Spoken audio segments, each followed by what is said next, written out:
विष देखील मी आवडीनं पिऊन टाकेल. का असं म्हणते हे मी पुढे सांगणारच आहे. त्या अगोदर मी सकाळपासून काय-काय कामं केली हे दाखवते.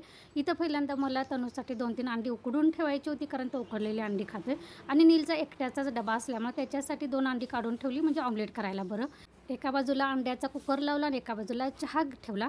चहा पावडर संपलेली. मला पहिलं वाटायचं ना, त्या बरणीमध्ये जी चहा पावडर मिळते ना, ती कमी येत असेल, पॅकिंगमध्ये जास्त असेल. म्हणून मी म्हटलं आज भरून बघूया, तर बरोबर ते कणी एक बरणी फुल असेल तेवढंच त्या पॅकिंगमध्ये असते. इथं कालची थोडीशी कणिक शिल्लक होती. म्हटलं 2 गोळे बरोबर 2 चपात्या नीलच्या डब्यासाठी होतात, म्हणून फ्रीजमधून बाहेर काढले आणि 2 कणी गोळे तयार करून ठेवले.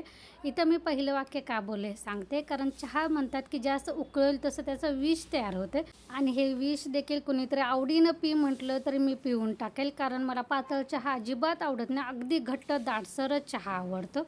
तर इथं दूध बघितलं सा रात्री दूध आणलेलं बघा, 1 लिटर दूध आहे, फक्त आता चहासाठी वापरलेलं. रात्री पोरांनी पण पिलेलं नाही. सकाळी गरम करायला ठेवलं आणि हे नासून बसलं. असं 1 लिटरचं आज मात्र झालं बघा. म्हटलं लगेचच, कारण माझ्याकडे का लिंबू नव्हता, त्यामुळे व्हिनेगर होतं, ते 2 चमचे घातलं आणि म्हटलं आता पनीर करायचं. मग ते थोडंसं गाळून घेतलं पहिल्यांदा, तर कणी त्या दुसऱ्या जाळीमध्ये केलं. त्याची होलं मोठे आहेत म्हणून पुरणाच्या चाळणीमध्ये गाळून ठेवलं.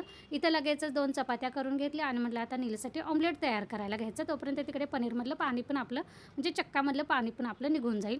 कधी पण ऑमलेट डब्यामध्ये द्यायचं असेल ना, असं हे सगळीकडे कणी ते पसरून घ्यायचं, कारण कसं असतं ऑमलेटचे कणी काठ असे पातळ होतात, त्यामुळे असं उलटण्यानं वगैरे, मी आता हे भाताचा हात म्हणतात हे ना, असं सगळीकडे मी ते करून घेते, कारण गुजबूर असं गुबगुबीत कणी ऑमलेट असते ते चपातीसोबत डब्यासोबत खायला चांगलं वाटतं, नाही तर मग अगदीच कोरडं कोरडं वाटतं. आता हे तर माझं थोडंसं सकाळचं किरकोळ रुटीन दाखवलेलं आहे. आता इथून पुढं खऱ्या कामाला सुरुवात, कारण आज सगळं जेवण बाकीचं झाडू फरशा वगैरे सगळं आवरायचं आहे, ते आता आवरून घेते. चला ह्यासोबतच आजचा व्लॉग पण मी इथंच बंद करते.